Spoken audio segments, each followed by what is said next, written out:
Radio Road. He's somewhere out there campaigning for Hillary Clinton. I'll bet I Democrat know where he's not. State Senator, as Mark Warner always says. Make sure you call him Junior Senator.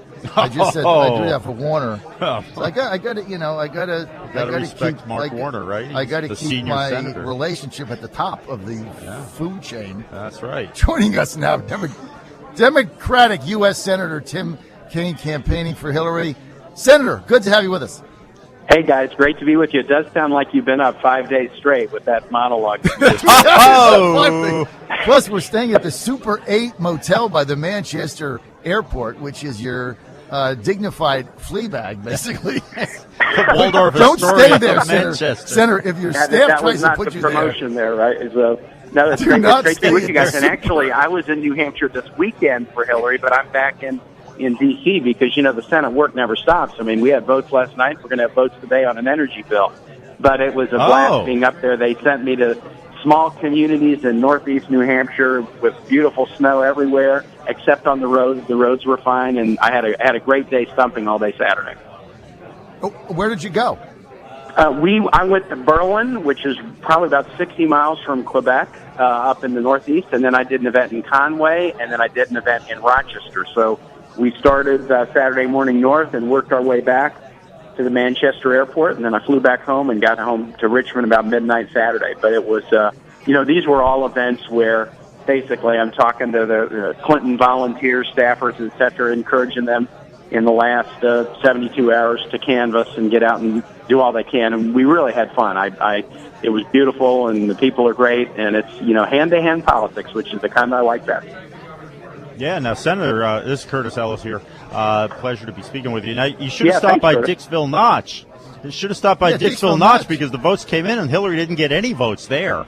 So maybe they needed you up there, too. I was in the neighborhood. I was in Berlin. The state senator up there, who's a really good guy, represents Dixville Notch. It's not that far from Berlin. But I was winning votes in Berlin and omitted Dixville Notch. But I think I saw another town nearby where Hillary won. So at least the early return shows some hope. Now, if they had sent you to Dixville Notch, you would have swept it, I'm sure. Oh, absolutely. Every time he comes on our show, our ratings go way up.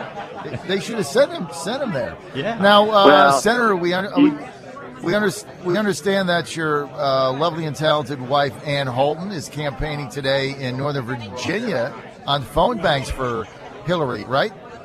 She is indeed. She did some events last night in Richmond in our neighborhood, and then I think in Northern Virginia today. So, yeah, she's also doing some work because, I know everybody's focusing on New Hampshire, but we're now focusing on Super Tuesday, March 1. Virginia is in that very pivotal place. I have a feeling that, it's going to be a really important state for Hillary, but also on the Republican side, I think the race will still be wide open by the time it gets to Virginia, March 1. So we're anxious to have some of the attention start to turn our way, and Ann was doing some events in Virginia, and I'm obviously, now that I've perfected my stump speech in Iowa and New Hampshire, I'm ready to face the discerning Virginia audience.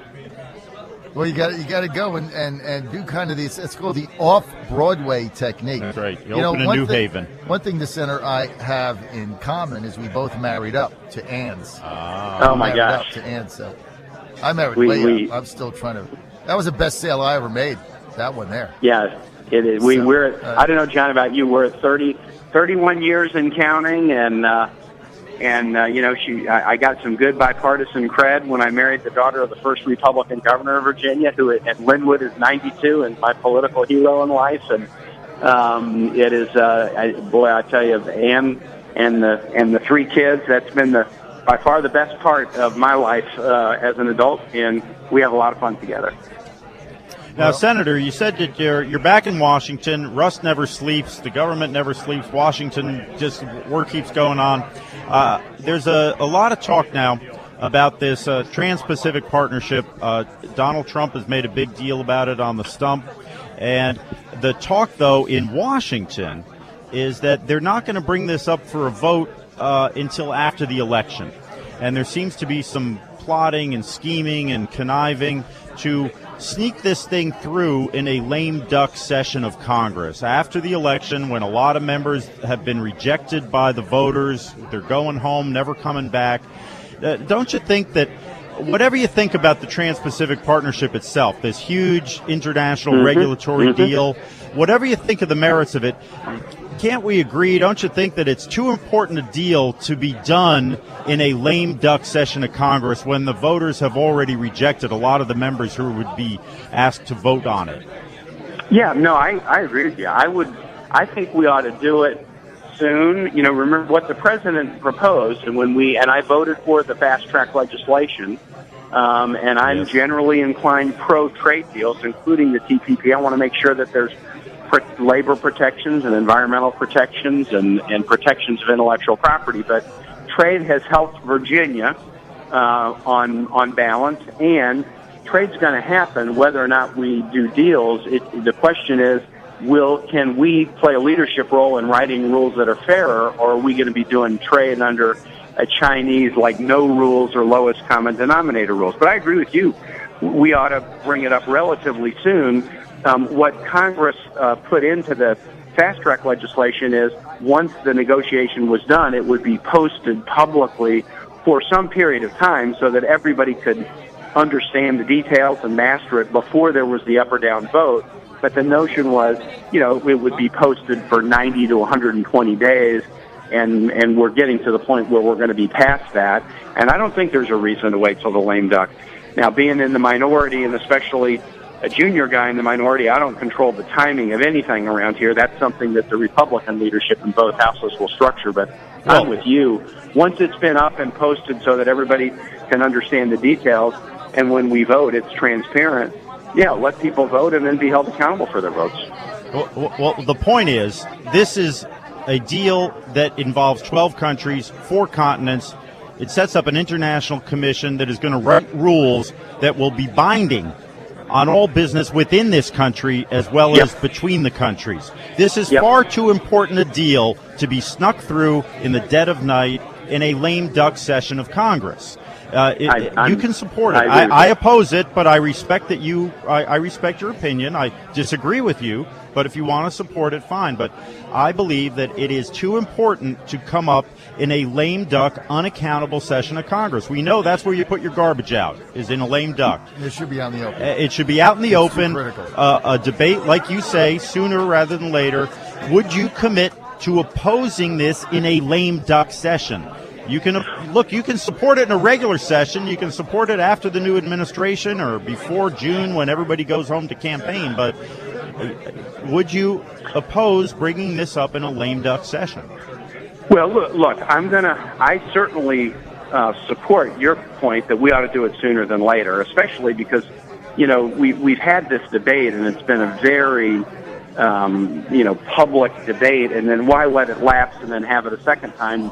Let's just go ahead and do it.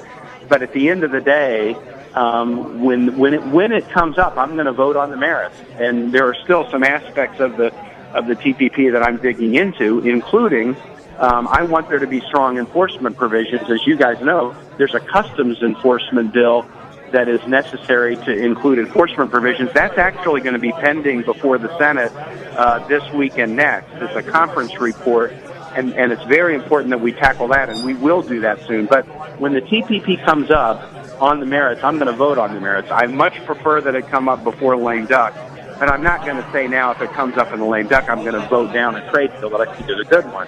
I'm going to vote on the merits, but I agree with you. The timing is we ought to do it sooner than later.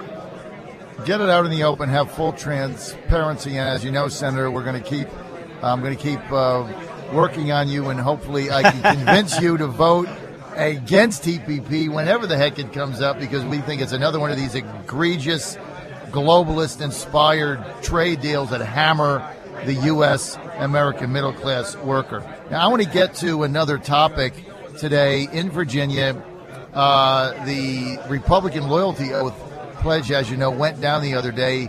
Your colleague, my good friend Chap Peterson, got his bill yesterday. He passed the state Senate in Richmond, got his 80%, basically getting rid of all these pledges permanently. Democrat, Republican, they're all gone. If it's a taxpayer-funded primary, then you get to vote in the primary period. Yes. What do you think of that? I'm very supportive of that. Virginia's a little bit like New Hampshire in that independents can walk into the booth and say, I want the Republican ballot. I want the Democratic ballot. We've never in Virginia had party registration, which I actually think is good. So you're free to call yourself a Democrat, a Republican, or an independent. But I do think, let the voters have choice, especially sometimes, you live in a district where there isn't. The primary is the race in a lot of districts, especially the ones that get really gerrymandered. And so you ought to be able to go in and vote in that primary. If that's the real race, whatever your party affiliation is, you ought to be able to go vote. So I think the idea of scrapping the loyalty test, letting people make that choice, it's a pro-small d democracy move. And ultimately, at the end of the day, we ought to be encouraging participation by voters, not putting barriers up in the way of people turning out and voting. No, look, you're 100% correct. And I just got to, again, on the air, I have to commend my good friend Chap Peterson in Fairfax for putting this on the table and just trying to put an end to this shenanigan nonsense. He's got to get 80% for emergency legislation. He got 80% in the Senate. I think his counterpart has a shot in the House. And then we had the governor on a week ago. He said he would sign it if it came across his desk, and that's the end of it. Be done with it. It's nonsense. So appreciate that. And you got to praise Chap. It's hard to get 80% on anything, even in one house down there. And the quote emergency legislation, what that does, John, as you know, is if you can get to that 80% threshold, it goes into effect immediately. Most laws that pass in the General Assembly don't go into effect until July 1. If you get the emergency threshold, it goes into effect as soon as the governor signs it. Right, and that's why he's trying to do that. And he's, I love transparency. I love the fact that, look, 5 senators voted no. We got them on the record. We're going to see who votes no in the House, but I think that's absolutely the way to go. Let's get back to New Hampshire politics. We're projecting a pretty significant victory tonight, Senator Kaine, for your colleague from Vermont, Senator Bernie Sanders. We think he's going to win big. What happens after that? My sense, John, was this: going into Iowa. Here was the challenge. Bernie's best 3 states out of the 50 states in terms of polling were Vermont, where he's from, Iowa, and New Hampshire. So he had actually a very good opening set of 2 states. And so my sense was, if Secretary Clinton can go 1-1 out of the first 2, that actually is very solid for her. And then we move on to states where I think she's going to do significantly better.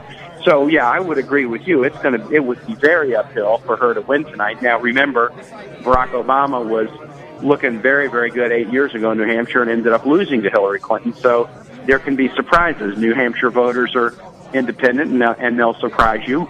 And the other thing that's interesting about New Hampshire, since independents can pick either ballot, you don't necessarily know which ballot that they're going to choose when they walk into the booth. So that creates some unpredictability. But I think your prediction is probably right. Hillary comes out of tonight. If she does come out 1-1, I think they'll view that as solid. And then they move into the South Carolina, Nevada, and then the big Super Tuesday where Virginia is, where I think they're going to do very, very well throughout the rest of the month of February. So, there was a chance she was going to go 0-2 out of the first 2 states. Iowa was very, very close.